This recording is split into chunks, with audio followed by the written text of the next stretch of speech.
Assalamualaikum warahmatullahi wabarakatuh. Kembali lagi di video kali ini kita membahas tentang teori belajar behaviorisme dengan mata kuliah belajar dan pembelajaran. Adapun dosen pengampu saya itu Bapak Dr. Sam Hermansyah, SPD, MPD.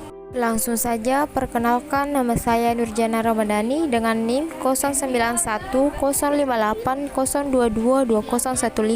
semester 1 dari Prodi Pendidikan Bahasa Indonesia. Saja kita akan membahas materi mengenai teori belajar behaviorisme, di mana pembahasan teori belajar behaviorisme yaitu satu, konsep dasar behaviorisme. Yang kedua, tokoh dan kajian belajar menurut behaviorisme.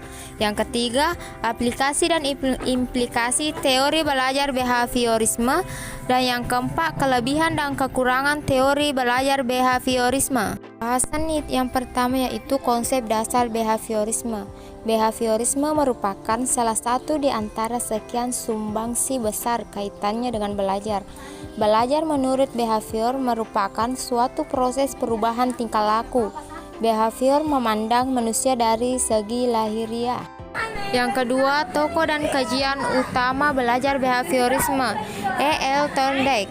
Thorndike merupakan salah satu pakar behaviorisme yang mengembangkan teori koneksionisme atau teori asosiasi. Teori ini merupakan teori pertama dari behaviorisme.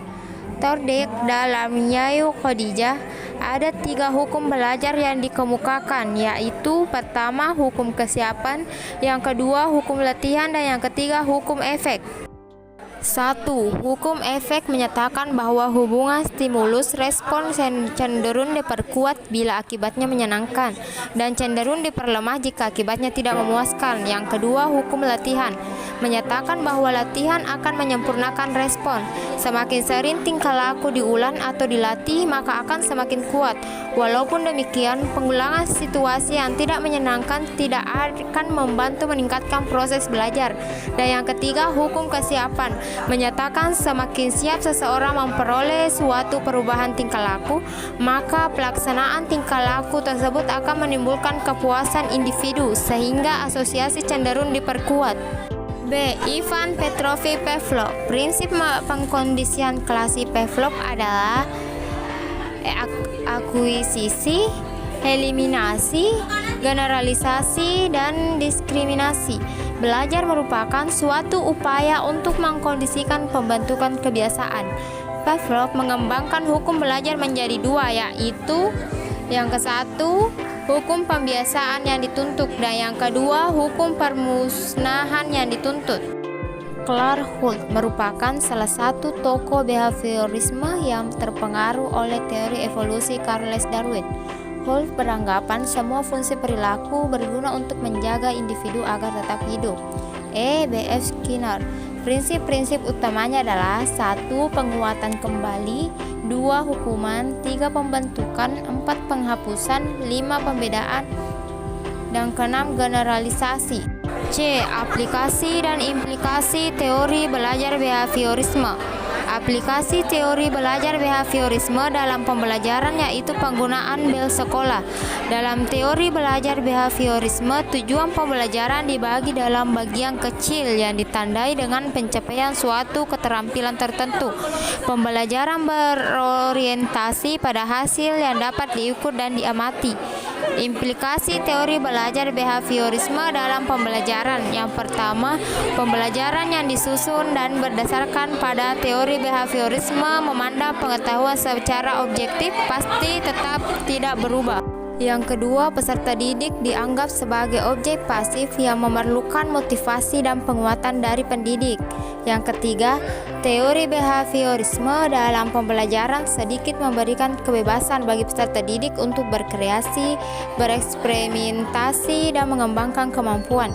Yang keempat, peserta didik dikendalikan oleh aturan-aturan yang jelas dan ditetapkan secara ketat.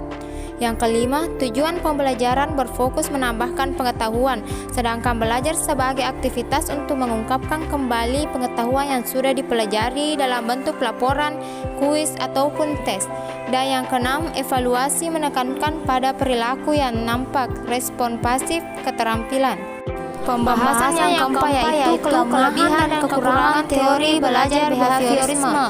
Ahli pendidikan menyampaikan sejumlah kritik kepada teori belajar behaviorisme mengenai beberapa kelemahan yang muncul. Kritik atas kelemahan tersebut adalah sebagai berikut. Yang pertama, teori ini mengabaikan pikiran sehingga tidak mengadaptasi dan tidak mampu menjelaskan berbagai jenis pembelajaran dan cenderung membelajar perilaku yang tampak.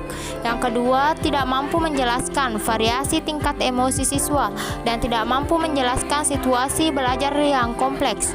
Dan yang ketiga, tidak mementingkan pikiran dan cenderung mengarahkan peserta didik untuk berpikir linear, konvergen, tidak kreatif, dan tidak produktif.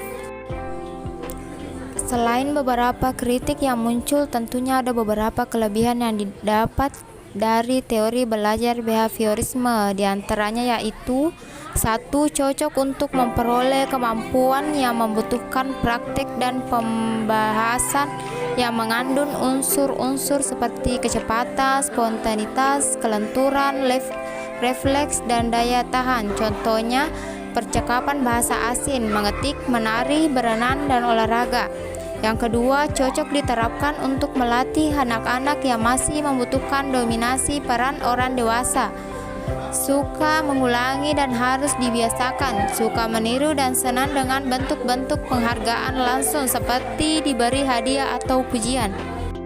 3. Dapat dikendalikan melalui cara mengganti stimulus alami dengan stimulus yang tepat untuk mendapatkan pengulangan respon yang diinginkan, sementara individu tidak menyadari bahwa ia dikendalikan. Yang keempat, membangun konsentrasi pikiran. Dalam teori ini ada penguatan dan hukuman bila dirasa perlu.